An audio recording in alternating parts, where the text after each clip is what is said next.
महानगरपालिकेच्या यंत्रणेने मराठा आरक्षणासाठी एकूण 70% घरांचं सर्वेक्षण पूर्ण केलंय।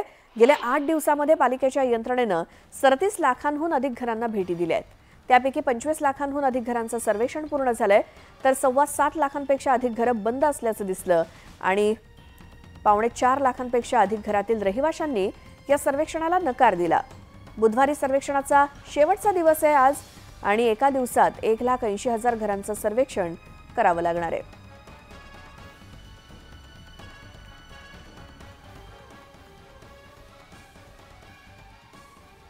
तर मराठा सर्वेक्षणाला 2 दिवसांची मुदतवाढ देण्यात आली आहे। मागासवर्ग आयोगाच्या बैठकीमध्ये काल हा निर्णय घेण्यात आला आणि या मुदतवाढीला शासनाकडून सुद्धा तत्काळ मंजुरी देण्यात आली। मराठा सर्वेक्षण आता 2 फेब्रुवारीपर्यंत चालणार आहे। आयोगाच्या बैठकीत मराठा सर्वेक्षणासंदर्भात आढावा घेण्यात आला।